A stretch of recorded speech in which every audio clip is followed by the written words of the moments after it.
जय हिंद। तो समझते हैं एनआईएस डीएलएड को शिक्षक भर्ती में सम्मिलित करने हेतु, या हम यूं कह सकते हैं कि एनआईएस डीएलएड अभ्यर्थियों को शिक्षक भर्ती में आवेदन करने हेतु महत्वपूर्ण केस की सुनवाई के लिए हाई कोर्ट के द्वारा डेट मिल गई है। तो अपने आप में एनआईएस डीएलएड को लेकर यह बड़ी खबर है। तो चलिए ऑफिशियली स्टेटस पे चलेंगे, वहाँ से केस के संबंध में सभी महत्वपूर्ण जानकारियाँ मैं आप लोगों के साथ इस छोटी सी वीडियो के माध्यम से साझा करने वाला हूँ। ऐसे में यदि डायरी नंबर के अंतर्गत 6862 ईयर के अंतर्गत 2024 के अंतर्गत आप देखेंगे तो Priyanka Kumari versus union of India, हालांकि यह केस जो है कि बीपीएससी 0.3 में आवेदन करने हेतु की गई थी, वरन इसके विपरीत आप देख रहे होंगे कि बीपीएससी 0.3 शिक्षक भर्ती अपने लास्ट चरण में है एग्जाम को लेकर, और आपको भी पता है कि एडमिट कार्ड भी जारी हो रहे हैं। तो ऐसे में आगामी 0.4 के लिए यह केस अपने आप में एक महत्वपूर्ण रोल निभा सकती है।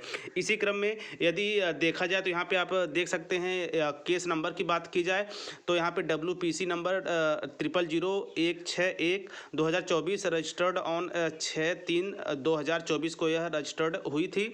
और इसके यदि वेरिफिकेशन की बात की जाए तो 9/3/2024 तो एनआईएस डीएलएड को लेकर जो supreme court Patna high court में केस पटना हाई कोर्ट में है जो केस हुई थी, उसे लेकर मार्च माह में काफ़ी जो है कि आप देख रहे हैं तेज़ी देखी गई है। मार्च माह में इसके रजिस्ट्रेशन की बात की जाए, वेरीफाइड की बात की जाए, और सबसे महत्वपूर्ण इसकी फर्स्ट हियरिंग डेट की बात की जाए तो 15/3/2024 को इस केस की प्रथम सुनवाई पटना हाई कोर्ट में होगी। इसी क्रम में देखिए यहाँ पे 15/3/2024 यानी 15 मार्च 2024 इसी माह को इस केस की महत्वपूर्ण सुनवाई है, जो कि बिहार में हो रही शिक्षक भर्ती के लिए एनआईएस डीएलएड अभ्यर्थियों का आगे का रास्ता, आगे का पथ प्रशस्त करेगी।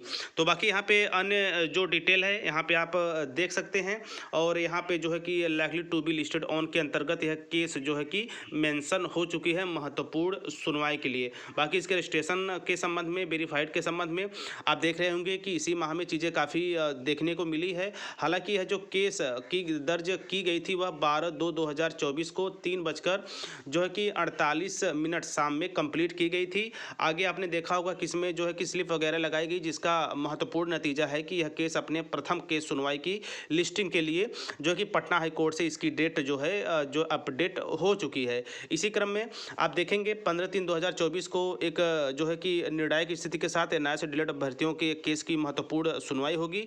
ऐसे में जो है कि अभी कुछ दिन पहले आपने देखा होगा कि पप्पू सर ने भी इस केस के संबंध में महत्वपूर्ण अपडेट दिया था। बाकी पिटीशन वगैरह का आपने लिस्ट देख ही लिया होगा। और इसी क्रम में तो तैयार रहिए 15/3/2024 को एक बड़ी सुनवाई के लिए पटना हाई कोर्ट के माध्यम से, क्योंकि अब बारी इतिहास दोहराने की है। क्योंकि यदि पूरे भारतवर्ष में पटना हाई कोर्ट ही एक ऐसा जो है कि हाई कोर्ट थी, या हम यूँ कह सकते हैं बिहार राज्य प्रथम राज्य था जिन्होंने एनआईएस डीएलएड को शिक्षक भर्ती में वैलिड किया, जिसके बदौलत तमाम एनआईएस डीएलएड अभ्यर्थी वर्तमान समय में सरकारी शिक्षक के पद पर अपनी सेवाएं दे रहे हैं। एवं जो 11/8/2023 का सुप्रीम कोर्ट का जजमेंट है उसके आधार पर यदि वर्तमान समय में देखा जाए तो एक अलग सा माहौल है, काफ़ी निराशा भरा। लेकिन इसके क्रम में आगे चल के 15/3/2024 को पटना हाईकोर्ट में एक महत्वपूर्ण केस की सुनवाई होगी। बाकी केस यहाँ पे आप देख सकते हैं Priyanka Kumari versus union of India, जो है कि केस डिटेल के अंतर्गत डायरी, केस नंबर और जो भी लिस्टेड ऑन के अंतर्गत सारी चीज़ें मेंशन हो चुकी है। आई होप आप चीज़ों को अच्छे वे में समझे भी होंगे। तो फर्स्ट हियरिंग की एक्साइटमेंट की वजह से थोड़ी तेज़ी है। इसी क्रम में ईश्वर करे जल्द से जल्द पटना हाई कोर्ट की बात हो, सुप्रीम कोर्ट जो है कि बात हो, एनआईएस डीएलएड की डिग्री वैलिड हो, ताकि आगामी आप अपने अपने प्रदेश में होने वाली शिक्षक भर्ती के साथ साथ यदि आपको अन्य प्रदेश में भी शिक्षक भर्ती में मौका मिलता है तो आप उस मौके को जो है कि लेकर अपने भविष्य की दशा और दिशा को संवार और सुधार सके। तो एक महत्वपूर्ण अपडेट।